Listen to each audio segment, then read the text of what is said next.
Lefi é suede ayalela mesma. Fiel é Deus, aleluia, amém?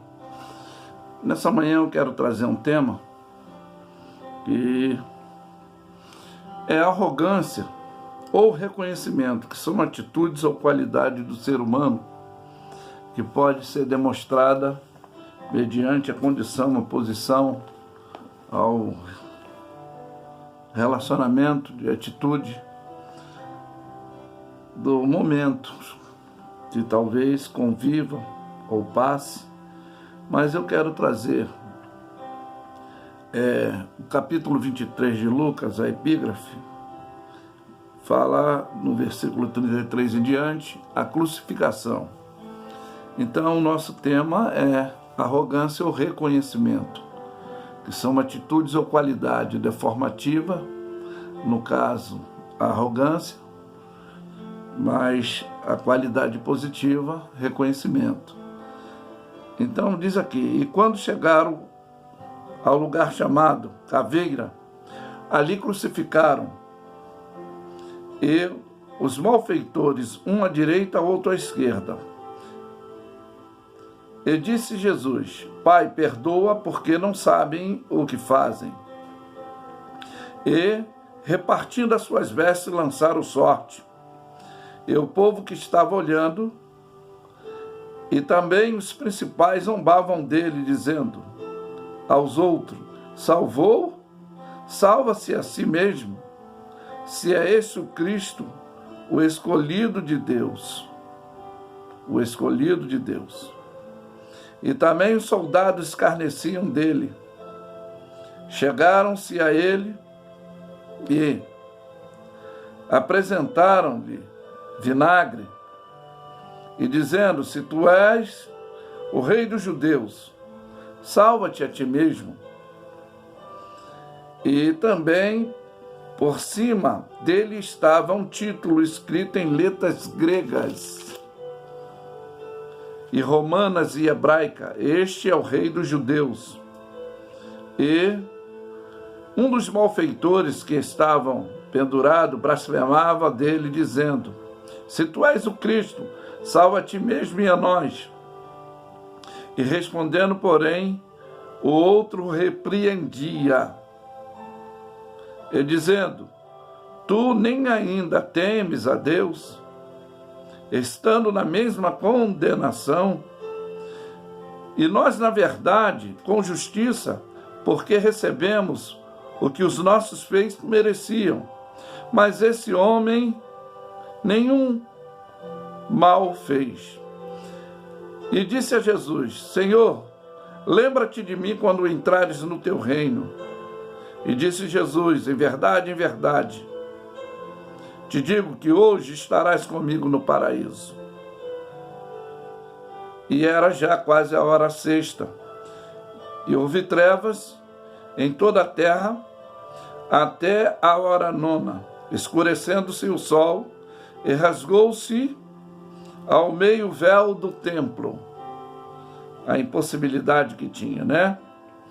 E chamando Jesus, e clamando Jesus com grande voz, disse, Pai, nas tuas mãos entrego o meu espírito. E havendo dito isso, expirou. E o centurião, vendo o que tinha acontecido, deu glória a Deus, dizendo, na verdade, este homem era justo. E toda a multidão que se ajuntaram a esse espetáculo, vendo o que havia acontecido, voltaram batendo nos peitos. Tem coisas que, quando se arrependemos, quando há tempo, tudo bem. Porque o arrependimento é um reconhecimento, tudo bem. Mas quando não há, como depois de que aconteceu, eles se reconheceram e já era tarde. Tem situações que é tarde, por causa da nossa arrogância. Tem situações para reparar que é tarde, quando não reconhecemos, né? Mas a arrogância, ela está relativada, conforme eu falei, ao sujeito que tem esses atos, ou o efeito, dessas atitudes, né? Ele atribui, né, o seu achismo, o seu direito, poder ou privilégio, que para alguns é a qualidade ou o caráter, essa atitude de quem por suposta superioridade, tá, moral, social, intelectual ou comportamental, ele assume propriamente a atitude de desprezo a outros, o orgulho ostensivo dessa altivez dele, né? Prepotente em várias situações, considerando a soberba do seu orgulho, que é uma presunção convicta, extremamente correta das suas vaidades. Ainda mais se ele está num cargo de autoridade, numa situação predominante, que pode escravizar, humilhar, banalizar, inferiorizar aquele que está submisso ao seu comando, ao seu poderio. É complicado. Como podemos lidar com esse tipo de pessoa? Nós temos que afastar elas e desenvolver a sua inteligência, essa emoção, mudar o foco sempre que possível, a ter compaixão nessas influências arrogantes, conforme eu já falei, que se ele é uma autoridade constituída, não ignorar, não desprezar, não criticar, não questionar as atitudes alheias, porque todos nós somos falhos. Então nós temos que também ter essa condição de não julgar eles por essa arrogância, né? Porque a importância do reconhecimento é um estímulo para qualquer pessoa para valorizar os percalços da vida, sendo eles bons ou ruins, não importa. Em tudo dai graça, diz a palavra de Deus. Foi o que reconheceu aquele jovem que repreendeu o outro, que estava na arrogância, escarnecendo. Ele reconheceu que ele estava numa condição e posição merecida dos seus atos. Mas o outro mesmo, na sua perversidade arrogante, na sua debilitação física, moral, mas ele não se submeteu às autoridades que estavam ali, que era superioridade, era Jesus, não era aqueles que o condenaram, que o crucificaram, mas a autoridade maior foi o que o outro reconheceu, que tu não temes a Deus. Então, nós temos que reconhecer os momentos bons e ruins em ambientes, né, corruptíveis que convivemos. É necessário ter e manter o relacionamento, às vezes familiar, escolar, no trabalho, ambiente social, ainda mais na área religiosa, que há essa rivalidade, incapacitação de alguns e torna uma competitividade religiosa. E a realidade é que a humanidade tornou-se corrupta nesse âmbito dessa degradação. Por isso, a decisão dessa simplicidade nossa, a humildade dessa responsabilidade é colonizar, tá? A ruptura dessa vida, dessa pessoa, que sem expectativa, talvez decepcionada, dando uma estrutura nova com conselhos, sabe? Para ela, novamente, tendo esses conselhos essenciais, vai organizar novamente a sua vida frustrada, magoada, talvez rejeitada, conforme o caso que nós fizemos, e fica novamente organizada, estruturada em Cristo, Aí a gente vai explicar que não será o dinheiro, cargos, luxúria que a vida nos oferece, mas Jesus como único caminho, como a verdade da vida, né? A Bíblia diz: humilhai-vos diante da potente mão de Deus, que ao seu tempo ele vos exaltará. O reconhecimento de Paulo, ele reconhece isso no capítulo 7 de Romanos. Ele tem esse reconhecimento de que ele foi e não queria ser mais dessa forma, arrogante.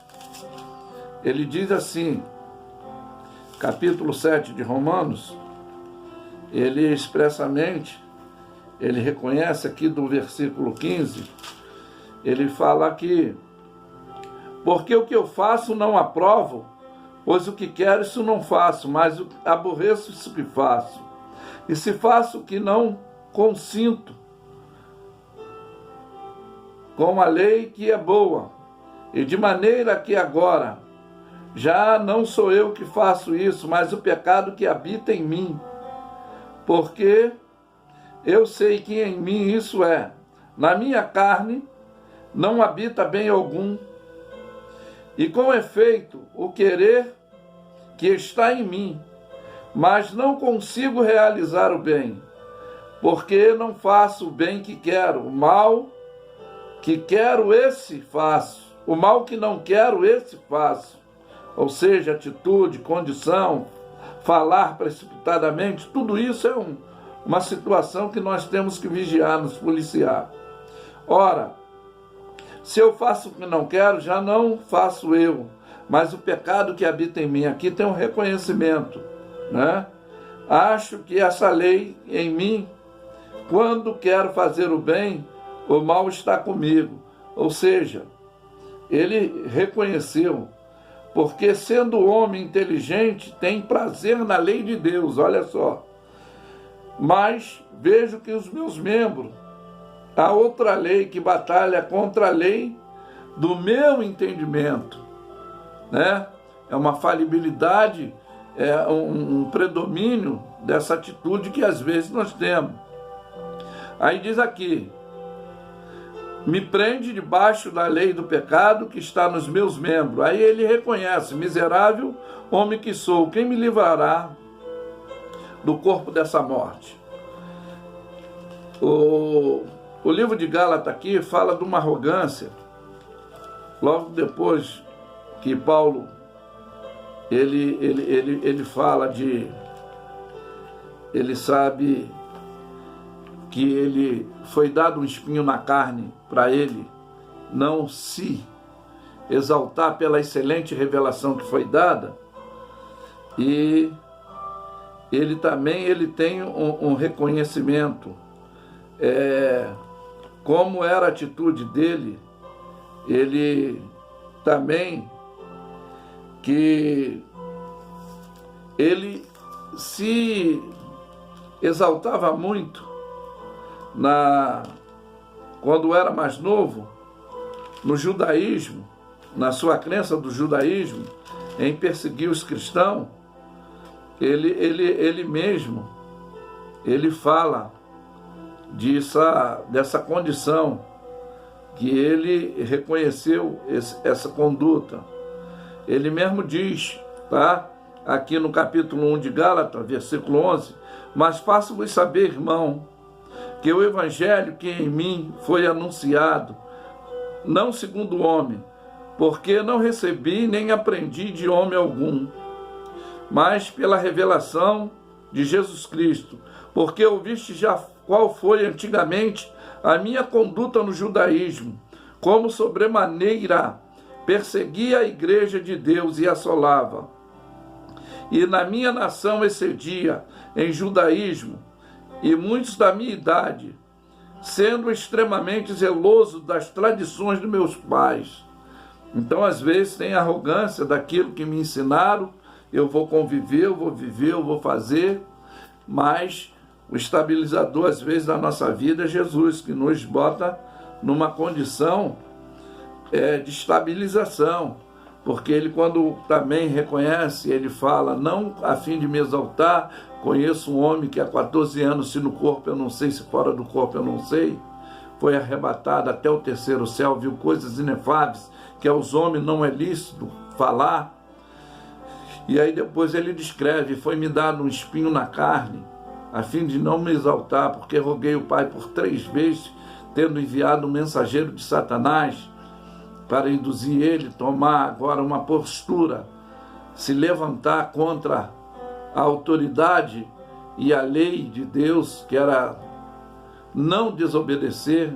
Ele fala que foi dado um espinho na carne, ou seja, um limitador para ele não se exaltar, para ele não falar. Então ele também reconhece essa humildade, é o que Jesus disse: aprendei de mim que sou manso e humilde de coração, me encontrarei descanso para vossas almas, porque o meu fardo é leve e meu jugo é suave. E eu quero dar uma introdução numa palhinha do hino meu aqui, que diz aqui, ó: quem estava ali, naquela cruz, era Jesus morrendo em meu lugar. Quem estava ali, naquela cruz, era Jesus que morreu para me salvar. Afrontada a boca não abriu, só quando foi para perdoar. E foi assim que o Verbo Emanuel cumpriu o seu papel de réu. E foi assim que a vontade do Pai ele cumpriu. E foi assim, e foi assim, e foi assim, e foi assim. Até mesmo dentro da condição ele diz: Pai, entrega o meu espírito. Mas antes, no horto, lá, ele orava: Pai, se for possível, passa de mim esse cálice. Por 3 vezes ele orou, mas depois ele reconheceu: seja feita a sua vontade. Seja feita a sua vontade. Dentro da humildade, dentro do que ele deveria passar pelo bem da humanidade, ele passou, ele teve e se submeteu, reconhecendo que era necessário ele passar. O livro de Filipenses diz que ele, sendo Deus, não usurpou ser igual a Deus, antes se humilhou a si mesmo, em forma de servo. E isso é reconhecimento e procedimento e qualidade daquele que reconhece as suas falibilidades. Mas que Deus possa vos abençoar. E eu afirmo que Lefi Eswede Ayaule Lamema. Fiel é Deus, aleluia, amém? Tenham todos um bom dia.